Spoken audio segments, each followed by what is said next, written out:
اچھا افغان ریفیوجیز اس کا مطلب جو اسٹیٹ کی کیا اکانومی ہوتی ہے sir total wealth of country is economy.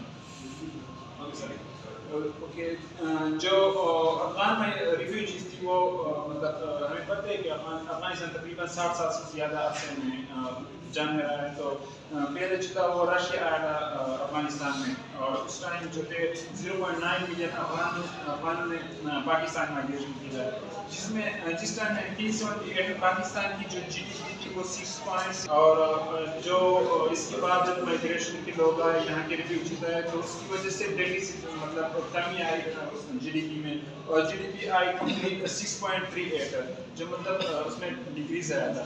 اس کے بعد جو 1978 میں یو ایس نے اس کے ساتھ الائنس کیا پاکستان کے ساتھ اور اس کو مطلب ڈالرز دیتے تھے ویپنز دیتے تھے. اسی طرح سعودی عربیہ نے بھی اس کے ساتھ الائنس کیا تھا اور وہ ڈالرز اور پیسے دیتے تھے پاکستان کی اکانومی کے لیے. مطلب وہ رشیا کے خلاف پاکستان کی اکانومی مطلب بڑھتی گئی اس کے جو بیڈ افیکٹ تھے وہ کم ہونے لگے.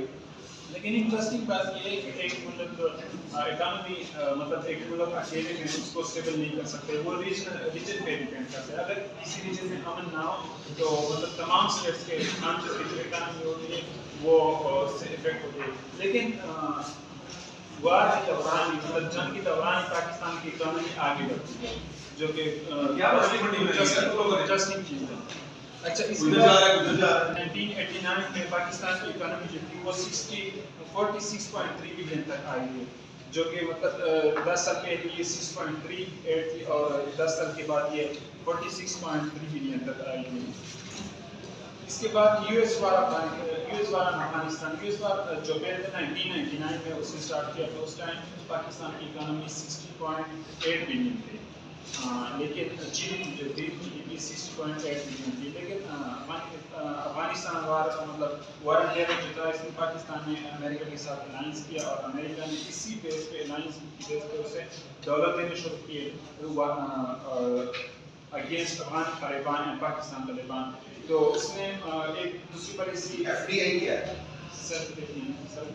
سر یہ اصل میں ہوتا ہے فارن ڈائریکٹ انویسٹمنٹ. سر جو فارن کے لوگ آتے ہیں اور کنٹری میں مطلب اسٹیٹ میں انویسٹمنٹ کرتے ہیں اپنے پیسے انویسٹ کرتے ہیں وہ سر ایف ڈی آئی ہوتے ہیں. سر یہ 39.2019 کے بعد ڈگری تھی کیونکہ سارے دنیا کو پتہ تھا کہ افغانستان کا گورنمنٹ کا فال آ رہا ہے.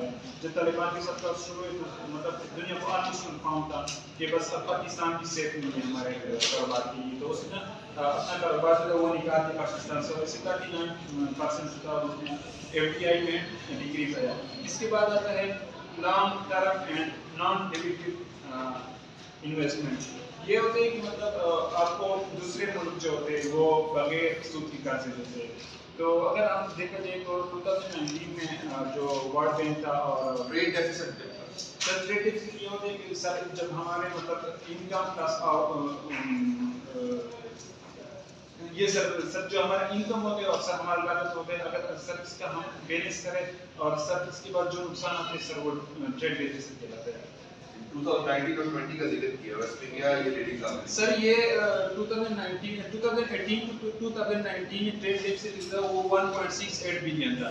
اس کے بعد سر 2019 میں 1.68 یہاں پہ آپ نے 3.05 نہیں سر وہ دوسرا سر 2018 to 2019 to 2020 جو تھا وہ 3.058 تھا.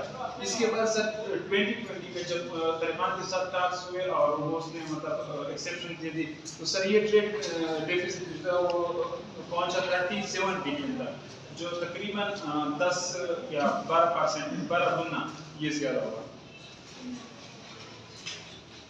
اچھا سر اس کے بعد آپ کی کیا ویوز ہے اس ریزولوشن سے کا پاکستان عوامی میں آپ نے ویوز بتایا؟ جی سر اپنے ویوز میں میرے یہ کہ مطلب ایک پہلے بھی میں نے بتایا کہ اگر کسی ریجن میں وار سٹارٹ ہوتے ہیں تو سارے مطلب جتنے بھی کنٹریز ہوتے ہیں اس ریجن میں وہ سارے افیکٹ ہوتے ہیں. اس کے امن بھی افیکٹ ہوتا ہے اس کی اکانومی بھی افیکٹ ہوتی ہے. تو یہاں سر سیم کیس پاکستان میں بھی ایک کیس ہے مطلب جب ریفیوجیز آئے تو اس میں ہمارا جو ٹریڈ تھا جو کامرس تھا ہم وہ سب کچھ اس کی وجہ سے ڈسٹرب ہوا. ہمارا مطلب امپورٹ ایکسپورٹ اس کی وجہ سے ایکسپورٹ ڈسٹرب ہوا. تو سر آپ کیا سمجھتے ہیں کہ وہ آنا اچھا ہے برا؟ سر اگر سر ہیومینٹی نظر سے دیکھیں تو اچھی بات ہے، لیکن سر اگر آپ کی کیا بولتے سر؟ میں نے کو آگے سر یہ غلط بات ہے کیا سر، مہاجرین کا پاکستان میں آنا. آپ سمجھتے ہیں غلط نہیں آنا چاہیے؟